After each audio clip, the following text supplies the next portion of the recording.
اگر کوئی مرد اپنے والدین کے گھر جاتا ہے اور اس کا اپنا کوئی گھر اور ہو تو کیا ایسی صورت میں بھی وہ قصر کرے گا یا پوری نماز ادا کرے گا؟ وہ قصر کرے گا. یعنی اپنا گھر مرد کا شادی کے بعد اب کیا ہے جہاں اس کے بیوی بچے ہیں اور والدین کے گھر میں کبھی کبھی جب وزٹ کرنے کے لیے دوسرے شہر میں جاتا ہے تو قصر کر سکتا ہے. اور اس میں سہولت اس لیے دی گئی کہ اب والدین سے اگر ملاقات کے لیے گیا ہے یا بہن بھائیوں سے یا عید منانے کے لیے، اور اس میں اگر وہ سارا وقت نمازوں میں ہی مصروف رہے تو شاید سب کو ٹائم نہ دے سکے، کیونکہ دن بھی تھوڑے ہوتے ہیں جن میں قصر کی اجازت ہے، تو ایسی صورت میں قصر کی جا سکتی ہے. سوال ہے کہ سفر سے واپسی کے دوران عشاء کی اذان ہو جائے اور سفر دور کا ہو، ایسی صورت میں کیا راستے میں قصر کی نماز پڑھ لینی چاہیے جبکہ دل میں یہ خیال بھی ہو کہ گھر جا کر تھکاوٹ کی وجہ سے نماز رہ نہ جائے یا نماز میں دل نہ لگے اگرچہ عشاء کا وقت کافی لمبا ہوتا ہے؟ جی ہاں، ایسی صورت میں آپ راستے میں نماز قصر کی حالت میں پڑھ کے آ سکتے ہیں تاکہ آپ اطمینان کے ساتھ گھر لوٹ سکیں. حدیث سے متعلق سوال ہے کہ حدیث میں باب القصر یعنی قصر نمازوں کے متعلق پڑھا، لیکن یہ وضاحت نہ ہو سکی کہ انسان کتنے دنوں تک قصر نماز پڑھے، کیونکہ ایک حدیث میں 19 آیا، کچھ لوگ 4 دن کا کہتے ہیں. پلیز وضاحت کرتے. اس میں بات یہ ہے کہ آپ صلی اللہ علیہ وسلم نے چونکہ خود بول کر کوئی ایک عدد مقرر نہیں کیا، جو کچھ بھی احکام لوگوں نے نکالے وہ آپ کے طرز عمل سے نکالے، اور اس میں ہمیں طرز عمل میں کیا ملتا ہے کہ آپ مدینہ سے قریب ترین جگہ ذوالحلیفہ میں بھی قصر کرتے ہیں، اور ہمیں نہیں پتہ چلتا کہ آپ ذوالحلیفہ سے آگے بھی گئے یا واپس آ گئے، جو کہ ایک تھوڑا فاصلہ ہے. دوسری روایت میں ہمیں مکہ جانے کا ذکر ملتا ہے اور 19 دن کا ٹوٹل سفر ہمیں ملتا ہے، جس میں جانا اور آنا اور 10 دن وہاں پر رہنا، اور 10 میں بھی 4 دن مکہ میں اور باقی مینا میں ہے. تو اس وجہ سے لوگوں نے ان احادیث سے مختلف اوپینینز نکالے، مختلف اسکول آف تھاٹس نے اپنی اپنی سوچ اور اپنی اپنی سمجھ کے مطابق اس میں سے لے لیا. اب ایسے میں جبکہ کوئی ایک ڈیفینیٹ بات ہے ہی نہیں اس میں، کیونکہ آپ صلی اللہ علیہ وسلم کی طرف سے نہیں ہے، آپ کے طرز عمل میں مختلف چیزیں مل رہی ہیں، اس لیے ہمیں دیکھنا یہ ہے پھر ان سب چیزوں کو سامنے رکھ کر کہ اگر مثال کے طور پر کسی شخص کا سفر اس طرح ہے کہ 19 دن اس کے جانے اور آنے اور وہاں رہنے میں لگ رہے ہیں تو وہ کر سکتا ہے کہ آپ صلی اللہ علیہ وسلم سے یہ چیز ہمیں مل گئی. اسی طرح دوسری بات یہ ہے کہ فاصلے کا ہمیں مسئلہ ہے کہ کتنے فاصلے تک، تو یہ ہے کہ فاصلے بھی مختلف ہو سکتے ہیں، ہم اس میں بھی کوئی ایک حد نہیں قائم کر سکتے. اصل چیز یہ ہے کہ جس سفر کو انسان سفر سمجھ رہا ہے اس میں انسان قصر کر سکتا ہے. لیکن وہ چیز کہ مثال کے طور پر آپ یہاں سے پنڈی گئے ہیں، مثلا انہوں نے آگے یہ لکھا ہوا ہے کہ اکثر طالبات پنڈی سے آتی ہیں، کیا وہ ظہر کی نماز قصر پڑھیں گی اور قصر کا طریقہ کیا ہے، یعنی صرف فرض رکعتیں پڑھنے ہیں یا سنتیں چھوڑنی ہیں. اب اس میں آپ دیکھیں کہ قصر کا طریقہ پوچھنے سے پہلے جو پنڈی کی بات کی گئی اس کو واضح ہو جانا چاہیے کہ پنڈی اور اسلام آباد کے درمیان کوئی ایسی جگہ نہیں آتی کہ جہاں آبادی نہ ہو. یہ نام ہم نے 2 رکھ لیے لیکن شہر دونوں متصل ہیں. ان میں سے بہت سی جگہوں پہ جب آپ جائیں تو آپ خود بھی نہیں جان سکتے کہ اس وقت آپ کے قدم پنڈی میں ہیں یا اسلام آباد میں ہیں، یعنی آپ کوئی لائن نہیں ڈرا کر سکتے کیونکہ آپ کو نقشہ شاید بہت اچھی طرح معلوم نہ ہو. تو ایسی جگہ جو ایک دوسرے سے متصل ہیں تو اس کے اندر قصر نہیں ہوگی. ہاں، یہاں سے اگر آپ نکل کر باہر جاتے ہیں اور مثال کے طور پر اگر آپ اس رائے کو لیتے ہیں 9 میل کی تو 9 میل، لیکن جب ان آراء کو لیتے ہیں جس میں 1 دن رات کا سفر اور 3 دن رات کا سفر، تو ایک کہتے ہیں کہ اس سے 48 میل بنتے ہیں اور دوسرے کہتے ہیں 60 یا 64 میل بنتے ہیں، کیونکہ 3 دن رات کے سفر کی بات آئی، وہ جو عورت کے سفر کرنے کے ساتھ جسے ریلیٹ کیا گیا. تو ایسی صورت میں جب ہم واقعی محسوس کریں کہ ہم سفر پر ہیں یا دور کا سفر ہے اور آپ شہر سے نکل گئے ہیں، جیسے میں نے آپ کو 0 پوائنٹ کی مثال دی تھی، تو اس صورت میں قصر جو ہے اگر آپ لاہور جا رہے ہیں تو آپ شہر سے نکلنے کے فوراً بات کر سکتے ہیں. لیکن اگر آپ ویسے ہی کہیں سیر تفریح کے لیے شہر سے ذرا باہر نکل گئے ہیں تو اس صورت میں شاید وہ سفر شمار نہ ہو کہ جس پہ قصر ہو سکتی ہو.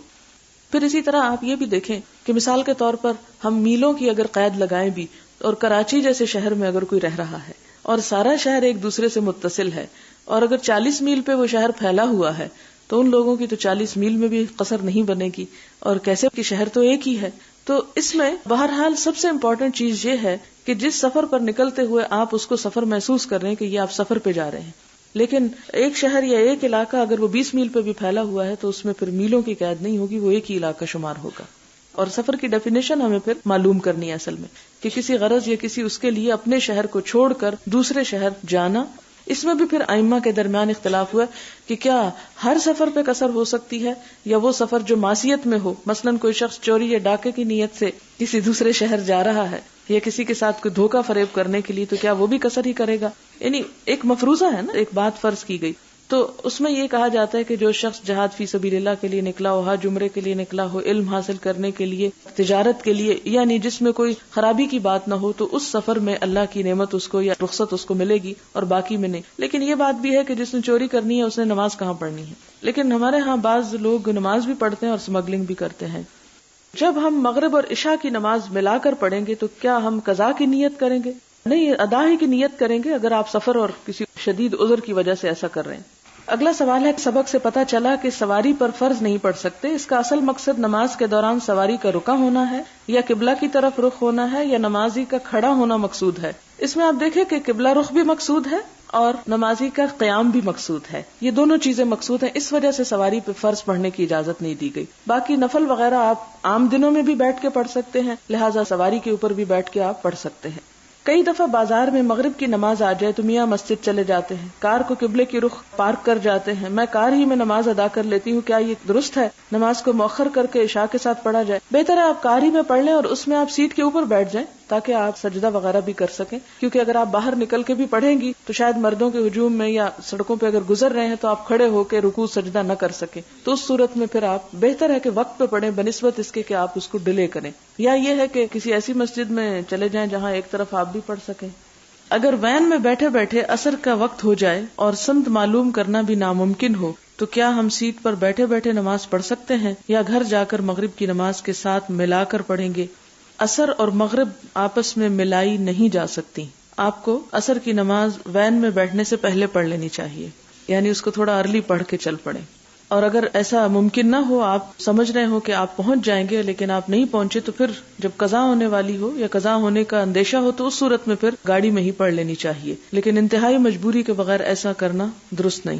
باب 705 میں آتا ہے، آپ سفر میں کبھی سنتیں نہیں پڑھتے تھے. آپ نے کہا تھا کہ سنت کی اصطلاح تو دیر بعد آئی، نفل کی اصطلاح استعمال ہوتی تھی، تو پھر یہاں کون سی سنت مراد ہے؟ اگر آپ اسی باب کو دیکھیں تو یہاں پر لفظ لکھے ہوئے ہیں، من لم یتطوع فی السفر.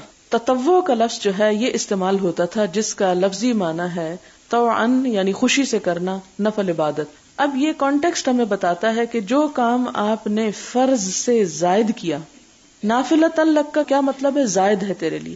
تو نفل یا تطوع کا مطلب ہوتا ہے فرض سے زیادہ.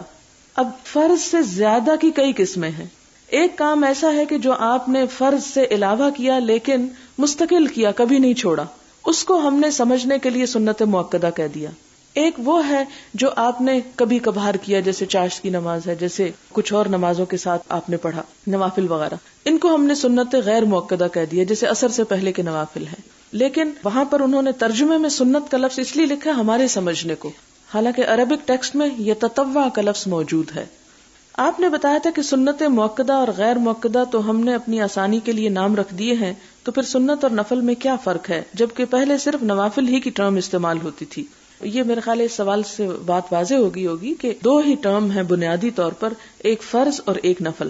اور نفل میں کچھ کو سنت کہا گیا کہ آپ صلی اللہ علیہ وسلم نے اس کو اکثر اوقات پڑھا اور کثرت سے پڑھا، اور مؤکد میں نے تاکید بھی کی، جیسے فجر کی سنتیں ہیں. پھر اسی طرح وہ حضرت ابن عمر کی حدیث ہے جس میں ظہر سے پہلے اور جمعہ کے بعد اور کچھ اور سنتوں کا ذکر ہے کہ آپ نے وہ کبھی نہیں چھوڑی، وہ 2 رکعتیں نہیں چھوڑی آپ نے. تو یہ حدیث ہمیں کیا بتاتی ہے؟ کبھی نہیں چھوڑی، یعنی بڑی تاکید کی ان کی.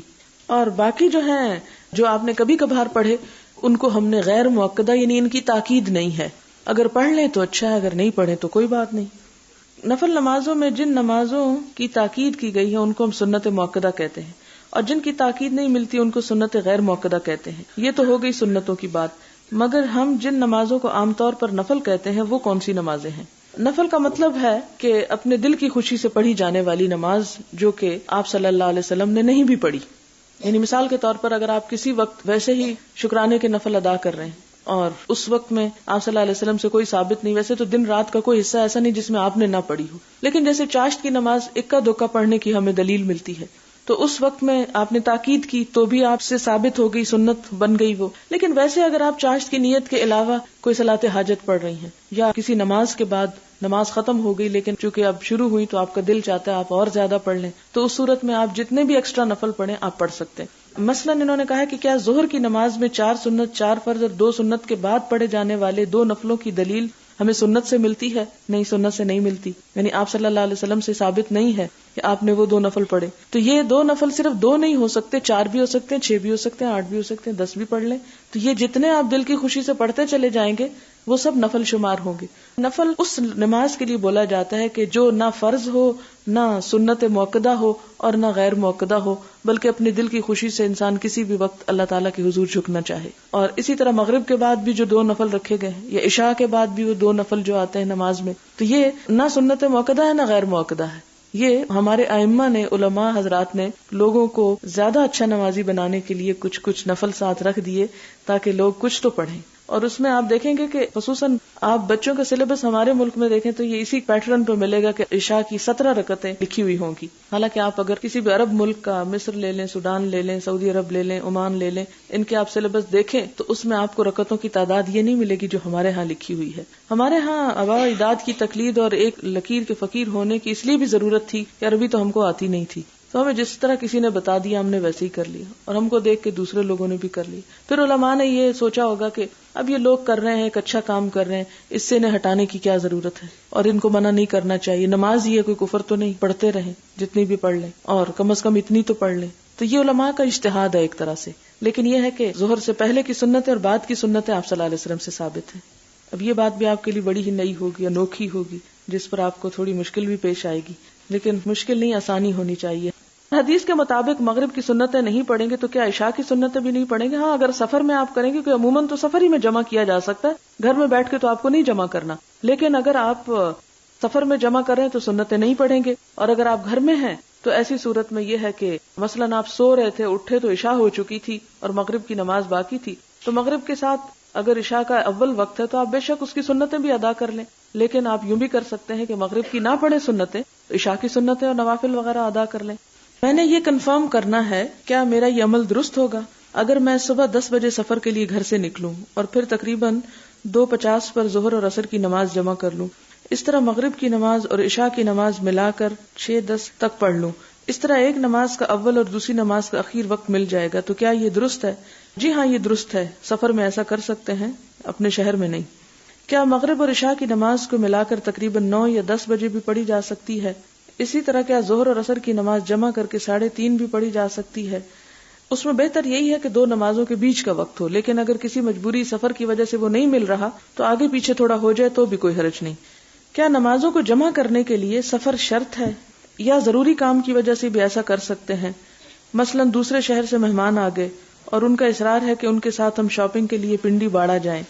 اب ہم ظہر اور عصر اکٹھی 2 بجے پڑھ کر نکل جائیں کہ واپسی پر مغرب ہو جائے گی، اور باڑہ کی مارکیٹ بہت تنگ اور رش والی ہے، وہاں نماز ادا کرنا عورتوں کا بہت ہی مشکل ہے. اس میں آپ دیکھیں کہ ایک فرض کو ایک نفل کے لیے نہیں چھوڑا جا سکتا کہ ہم صرف شاپنگ کے لیے اپنی نمازیں ضائع کریں. اس کی کہیں بھی حدیث میں اور سنت میں کوئی دلیل نہیں ملتی، اور ہمیں بھی اس سے بچنا چاہیے. مہمان تو چونکہ مسافر ہوتے ہیں بعض اوقات، اس لیے وہ تو جمع کر سکتے ہیں، تو ان کو راستہ دکھا کے خود آپ واپس آ جائیں. ہم نے ویکنڈ پر گھر جانا ہے، ڈر ہے کہ راستے میں عصر کی نماز قضا ہو جائے گی. نماز پڑھنے کا کوئی انتظام راستے میں ہرگز نہیں ہو سکتا. کیا 12:30 پر ہی ظہر کی نماز کے ساتھ عصر کی 4 رکعت پڑھی جا سکتی ہیں؟ نہیں، اس وقت تو نہیں پڑھی جا سکتی. 2 بجے جب آپ کی چھٹی ہوتی ہے تو جانے سے پہلے آپ، جبکہ وہ درمیان میں وقت آ جاتا ہے، پھر عصر پڑھ کے نکل سکتے ہیں. زیادہ بہتر یہی ہے.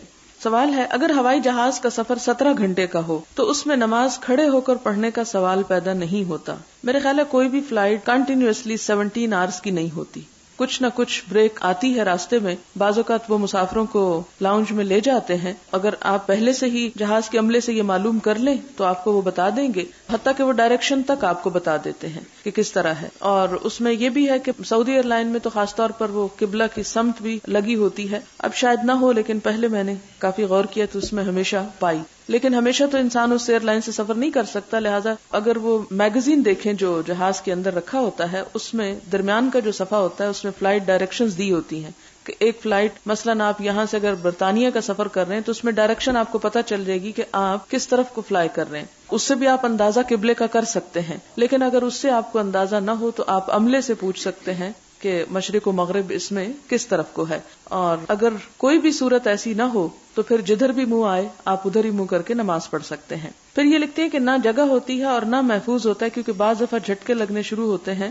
محفوظ تو نہیں ہوتا، لیکن جھٹکے جب لگیں تو آپ بیٹھ کے نماز پڑھ سکتے ہیں۔ اس میں آپ دیکھیں کہ عموماً جو ایمرجنسی ڈورز ہوتے ہیں اس کے درمیان اتنا فاصلہ ہوتا ہے کہ جائے نماز ڈالی جا سکتی ہے، اور اگر وہاں پر آپ آکورڈ فیل کریں یا بہت رش ہو یا مشکل ہو تو جائے نماز پہ کھڑے ہو کے پڑھنے کی بجائے بیٹھ کے بھی آپ پڑھ سکتے ہیں۔ لیکن اگر پھر بھی ممکن نہ ہو تو پھر اپنی سیٹ پر ہی بیٹھ کر آپ اطمینان سے پڑھ لیں، کیونکہ نماز چھوڑی نہیں جا سکتی۔ اب 17 گھنٹے کے سفر میں تو آلموسٹ آپ کی 5 نمازیں چلی جائیں گی۔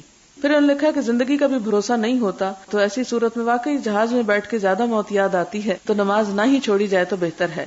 باہر کے ملکوں میں سڑک پر جا رہے ہیں، ہائی ویز پر جہاں گھنٹوں سفر کرنا پڑتا ہے، بیچ میں گاڑی نہیں روک سکتے۔ میرا خیال ہے جتنے ہائی ویز پہ میں نے سفر کیا اس میں کوئی ہائی وے ایسی نہیں ہوتی کہ جس میں درمیان میں ریسٹ ایریا موجود نہ ہو۔ پیٹرول پمپس ہوتے ہیں، ریسٹ ایریاز ہوتے ہیں، ایون بغیر کسی اس کے ایمرجنسی لائن بھی ہوتی ہے بعض اوقات، اور بعض اوقات چوڑی جگہ بھی ہوتی ہیں جہاں پر آپ کسی ایک جگہ پر کھڑے ہو کر ایسا کر سکتے ہیں، لیکن بلا ضرورت ایمرجنسی لائن پہ مت روکیں کہ پیچھے سے پولیس نہ پہنچ جائے، کیونکہ عموماً یہ ہوتا ہے کہ وہ مدد کے لیے آ جاتے ہیں۔ پھر اسی طرح یہ ہے کہ اگر اس میں نماز قضا ہونے کا اندیشہ ہو تو میرے خیال ہے کہ آپ جب سفر شروع کریں اس سے بھی اندازہ لگا سکتے ہیں اور خاتمے پر بھی پڑھ سکتے ہیں۔ نمازیں جمع کرنے سے بہت بڑی وسعت آ جاتی ہے سفر کے ڈیوریشن میں۔ پھر اس میں ایک یہ ہے کہ کیا کار میں نماز پڑھ لی جائے انتہائی مجبوری میں، جبکہ آپ سمجھتے ہیں کہ اب اس کے علاوہ کوئی چارہ نہیں، اور اس مجبوریوں کو میں ایکسپلین پہلے بھی کر چکی ہوں کہ آپ کہیں ایسی جگہ سٹک ہو گئے ہیں کہ جہاں واقعی آپ نہیں اتر سکتے، کوئی اور صورت نہیں، اور نماز جا رہی ہے تو آپ اس کو پڑھ سکتے ہیں۔ لیکن آپ دیکھیں کہ زیادہ سے زیادہ پیش آئے گا فجر کے وقت، تو فجر میں عموماً ہم لمبے سفر کرتے ہیں اور اس میں بھی یہ ہے کہ کوئی نہ کوئی بریک آ ہی جاتی ہے۔ ظہر اور عصر آپ ملا سکتے ہیں، مغرب اور عشاء ملا سکتے ہیں۔ جب ظہر اور عصر آپ ملائیں گے تو آپ کو ایٹ لیسٹ آپ دیکھیں گے کہ 5-6 گھنٹے کا ٹائم مل جاتا ہے نارملی، اگر سورج 6 بجے بھی غروب ہو رہا ہو یا 7 بجے غروب ہو رہا ہو، تو اس لیے اتنے فکر کی بات نہیں۔ اور 6 گھنٹے کنٹینیوسلی سفر کرنا ویسے بھی بہت ٹائرنگ ہوتا ہے، تو اللہ تعالیٰ نے یہ نمازیں بیچ میں رکھ کے ہم پر بڑی رحمت کی ہے کہ تم اپنی جان پہ ظلم نہ کرو، تھوڑی دیر بریک لو، اپنے منہ ہاتھ دھو اور کھڑے ہو کے تھوڑا ریلیکس کرو، اور پھر اس کے بعد سفر کرو تاکہ حادثات سے بچ سکو، کیونکہ بہت تھکاوٹ کی حالت میں گاڑی چلانا اور اس پہ سفر کرنا نقصان دہ ہوتا ہے۔ اگلا سوال ہے، میرے بہنوئی مرچنٹ نیوی میں ہیں اور 2-4 مہینے وہ شپ میں سفر پر رہتے ہیں، واپسی پر ان کا قیام 4 یا 5 دن کا ہوتا ہے، وہ بیوی بچوں کو کبھی ساتھ لے جاتے ہیں اور کبھی نہیں، اس صورت میں ان کی قصر نماز کے بارے میں کیا طریقہ ہوگا؟ بات یہ ہے کہ وہ جو جہاز ہے وہی ان کا گھر شمار ہوگا۔ آپ نے جہاز بڑے بڑے دیکھے ہوں گے کہ وہ پورا ایک شہر ہوتے ہیں، اس میں ریسٹورانٹس، اس میں کسینو، اس میں شاپنگ ایریا، اس میں ریسٹ ایریا، اس میں گھر، اس میں دنیا کی ہر چیز ہوتی ہے۔ تو وہ ایک طرح سے اگر وہ فلوٹنگ ہوم ہے تو کوئی بات نہیں، لیکن وہ ان کے قیام کی جگہ ہے، یعنی وہ ایریا جس میں وہ رہ رہے ہیں وہ ایک طرح سے ان کا قیام ہے، اور پھر فیملی بھی بعض اوقات ساتھ ہے تو وہی ان کا ایک طرح سے گھر شمار ہوگا۔ لہٰذا اس طرح مستقل قصر نہیں کرنی چاہیے، انہیں وقت پر نماز اپنی پوری ادا کر لینی چاہیے، کیونکہ یہ ان کی جاب کا حصہ ہے نا، کوئی سفر ایسا سفر برائے سفر تو نہیں کر رہے نا، اس میں تو کیا کر رہے ہیں، ایک جاب کر رہے ہیں۔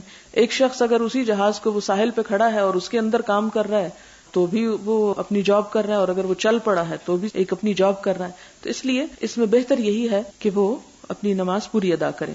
اگر ہم کسی دوسرے شہر گئے ہیں، ہمارا شروع سے وہاں ارادہ 25 دن ٹھہرنے کا ہے، کیا ہم پہلے دن سے وہاں پوری نماز پڑھیں گے یا 19 دن کے بعد؟ عموماً لوگوں کو اس میں کنفیوژن ہوتی ہے۔ اگر آپ کا کسی جگہ پہ لمبا ارادہ رہنے کا تو اس سے یہ نہیں مطلب کہ پہلے 2 ہفتے یا پہلے 19 دن ایکسکلوڈ کر لیں، نہیں، پھر پہلے دن سے ہی آپ پوری نماز شروع کریں گے۔ آگے انہوں نے لکھا ہے کہ جبکہ انسان سفر میں کسی دنیاوی کام سے جا رہا ہو، جیسا کہ اکثر ہمارے گھر والے پشاور خریداری کے لیے جاتے ہیں کیونکہ کپڑے سستے ہوتے ہیں، اب جبکہ ہمارے گھر میں شادی آنے والی ہے تو مجھ کو بھی جانا ہوگا اپنی پسند کے کپڑے لینے، تو میں تو صرف اس ڈر سے کہ گناہ ہوگا نہیں جاتی، جبکہ مجبوری بھی ہے، کیا کرنا چاہیے مجھے؟ کیا مجھے گناہ ہوگا؟ ایسی دنیاوی کاموں کے لیے ہمیں کیا کرنا چاہیے؟ اس میں آپ دیکھیں کہ صرف چند روپے بچانے کے لیے فرض کا قضا کرنا، اس کی تو کہیں بھی گنجائش نہیں نکلتی۔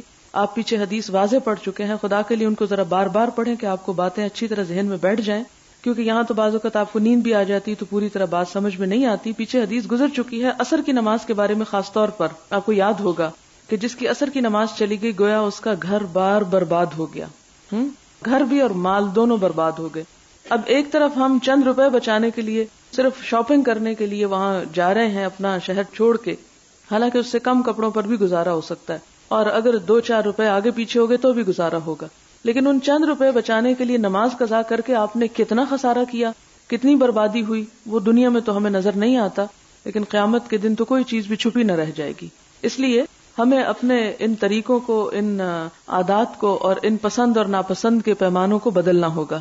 اور اس میں یہ نہیں کہتی کہ کوئی پشاور نہ جائے اور کوئی شاپنگ نہ کرے، آپ شاپنگ ضرور کریں، لیکن جب اللہ کا حق ہے تو وہ اللہ کا حق ہے. جب اللہ تعالیٰ کی عبادت کا وقت آ جائے تو اس میں کوئی بھی دوسرا کام جو ہے سوائے شدید ایمرجنسی یا مجبوری کے ہو نہیں سکتا.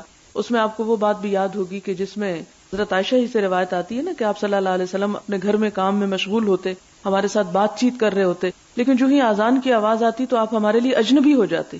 تو یہی بندہ مومن ہوتا ہے کہ حقوق العباد بھی ادا کرتا ہے، بندوں کے حق بھی دیتا ہے، لیکن جب اللہ کے حق کا وقت آ جائے تو پھر ہر چیز سے وہ اجنبی ہو جائے. تو اس میں یہ اتنی بڑی مشکل نہیں ہے. آپ کسی بھی جگہ پر ہوں، راستے میں، اسی لیے زمین پہ نماز پڑھنے کی اجازت ہے، گھاس پہ اجازت ہے، اگر پاک جگہ نہیں تو ناپاک پہ بھی پڑھنے کی اجازت ہے، لیکن نماز چھوڑنے کی اجازت نہیں کہ ہم چھوٹے چھوٹے کاموں کے لیے نمازوں کو ترک کر بیٹھیں. اس میں پھر یہی بات لکھی کہ بعض اوقات بازار ضروری جانا ہوتا ہے شادی کی تیاری کے لیے. آج کل ویسے بھی شادیاں بہت ہو رہی ہیں، اس لیے لوگوں کے یہ مسائل بہت سامنے آ رہے ہیں. تو یہ کہتی ہیں کہ میں گھبراہٹ کا شکار رہتی ہوں، نماز بھی چھوڑنا کبیرہ گناہ ہے، تو اکثر دکان میں اجازت لے کر پڑھ لیتے ہیں، لیکن یہ صحیح نہیں لگتا. نہیں، صحیح ہے. اس میں یہ ہے کہ اگر ایک طرف کو ہو کہ آپ پڑھ لیں، کھڑے ہونے میں اگر آپ سمجھے کہ رکوع سجدے میں مشکل ہو رہی ہے تو آپ سمٹ کے ایک طرف کو ہو کے پڑھ لیں، تو یہ زیادہ بہتر ہے بنسبت اس کے کہ آپ نماز قضا کر دیں. یہ انہوں نے لکھا کہ جبکہ اسلام میں کہ اپنے اوپر سختی نہ کرو، تو اسلام کی سختی یہ سختی نہیں ہے. ہم معاشرتی ضروریات کے لیے اور معاشرتی سختی کو تو ترجیح دیتے ہیں، یعنی وہ ہمیں سختی نہیں لگتی. بازار جانا سب سے مشکل ترین کام ہے اور بدترین جگہ ہے، لیکن وہ ہم کو سب سے زیادہ پسند ہے، اور وہاں جانا ہم کو کوئی سختی نہیں لگتا، بلکہ ہم اشارے کے منتظر ہوتے ہیں کہ کوئی کہے اور ہم چل پڑیں. تو اس صورت میں اسلام کا جو ڈسپلن ہے کہ یہ عبادت کا وقت ہے، وہ ہم کو پھر سختی لگتا ہے. اور جن لوگوں کے دل میں نماز کی محبت ہوتی ہے ان کو بازار جانا ایک سختی لگتا ہے. اب سختی کا معیار دو لوگوں کے نزدیک مختلف ہے. تو بات یہ ہے کہ ہم جس چیز کو چاہیں سختی بنا لیں اور جس کو چاہیں اپنی محبت کی وجہ سے اس کو آسان سمجھیں. تو پھر اصل میں بات یہ ہے کہ ہمارے اندر کیا ہے، کس کی امپورٹنس زیادہ ہے، کس کو ہم زیادہ ترجیح دیتے ہیں، کون ہمارے لیے زیادہ اہم ہے. جو اہم ہوگا وہ سب سے آگے ہوگا اور باقی سب چیزیں پیچھے چلی جائیں گی. تو ایسی صورت میں یہ ہے کہ جگہ ڈھونڈیں. اور مجھے یاد ہے کہ جب مجھے بہت شوق ہوتا تھا بازار کا، ایک دور ہوتا ہے ہر انسان پہ آتا ہے، جب ہم پڑھتے تھے یونیورسٹی میں لاہور تو ہمیں تو نہیں کہیں پابندی ہوتی تھی ایسی بات، تو اکثر ہم لوگ چکر لگاتے تھے فرینڈس کے ساتھ. کبھی کوئی کتابیں، مجھے تو اکثر کتابوں کا ہی شوق ہوتا تھا، تو لمبی لمبی وہ نیچے فٹ پاتھوں پہ کتابیں لگی ہوتی تھی اور بڑی سستی قیمتی کتابیں مل جاتی تھی. تو ہمارا روز کا ہی شغل تھا کہ وہاں کتابیں وغیرہ دیکھتے رہتے تھے. اور اس میں یہ تھا کہ بعض اوقات نماز کا وقت تھا تو ہم نے مخصوص گھر مقرر کیے ہوئے تھے اور ان سے دوستی کی ہوئی تھی، اور وہاں جا کے ہم نماز پڑھ لیتے تھے، اور وہ بھی ہمیں کبھی مشکل نہیں ہوئی. آج کل کے حالات ذرا مختلف ہو چکے ہیں، اس لیے دوستی کرنے سے پہلے اچھی طرح تحقیق کر لیں کہ آپ کسی ایسے گھر میں نہ گھس جائیں کہ جہاں آپ کو خطرہ ہو. لیکن یہ ہے کہ بعض اوقات جیسے شہر کے انر سٹی میں کوئی نہ کوئی جاننے والے بھی رہتے ہیں تو انسان جا کے نماز بھی وہاں ادا کر سکتا ہے. یہ ہر شخص کے کامن سینس کی بات ہے. اصل بات یہ ہے کہ جب یہ پتا کہ نماز چھوڑ نہیں سکتے، قضا نہیں کر سکتے، تو اس صورت میں آپ کوئی نہ کوئی جگہ ضرور ڈھونڈ لیں گے. ایک عربی کا محاورہ من جدہ وجدہ، جو کوشش کرتا ہے وہ پا لیتا ہے. تو جب ہم کوشش کریں گے تو کہیں نہ کہیں ہمیں سر ٹکانے کی جگہ مل ہی جائے گی. لیکن اگر بات یہ ہے کہ اس سے زیادہ ہمیں کسی اور چیز کی اہمیت ہے اور ہم نے یہ حدیث پڑھ کے سوچ لیا کہ اب ہر چھوٹی بڑی بات پہ ہم جمع کرنا شروع کر دیں، تو یہ کانسیپٹ بالکل غلط ہے. ایسا سوائے شدید ترین مجبوری کے نہیں ہو سکتا کہ جس میں انسان بالکل بے بس ہو جائے. چھوٹی چھوٹی چیزوں میں اللہ تعالیٰ سے ملاقات میں کوئی چیز اور حائل نہ کریں. اگر ٹرین میں سفر کر رہے ہوں اور جس سیٹ پر بیٹھے ہوں اس کے علاوہ جگہ نہ ہو کہ کھڑا ہوا جا سکے، سامنے والی سیٹ پر لوگ بیٹھے ہوں تو کیا طریقہ ہو؟ کیونکہ سامنے سترہ رکھنا بھی مشکل، کیا بیٹھی ہوئی حالت میں نماز پڑھیں اور اسی حالت میں کہ لوگ سامنے ہوں؟ جی ہاں، کوئی حرج نہیں ہے. حضرت عائشہ رضی اللہ تعالیٰ عنہا کی حدیث آپ پڑھ چکے ہیں کہ جس میں حضور صلی اللہ علیہ وسلم نماز پڑھ رہے ہوتے تھے اور ان کے سجدے کی جگہ پر وہ آڑی لیٹی ہوئی ہوتی تھی تھوڑا سامنے کرتے، اور آپ صلی اللہ علیہ وسلم جب سجدے کو جاتے تو ان کو ذرا ہلا دیتے، وہ اپنے پاؤں سمیٹ لیتی تھی، وہ سجدہ کر لیتی، پھر اس کے بعد دوبارہ وہ اپنے پاؤں لمبے کر لیتی تھی. تو ایسی صورت میں نماز ہو جائے گی. وآخر دعوانا الحمدللہ رب العالمین. سبحانک اللہم وبحمدک نشہد ان لا الہ الا انت نستغفرک ونتوب الیک. والسلام علیکم ورحمۃ اللہ وبرکاتہ.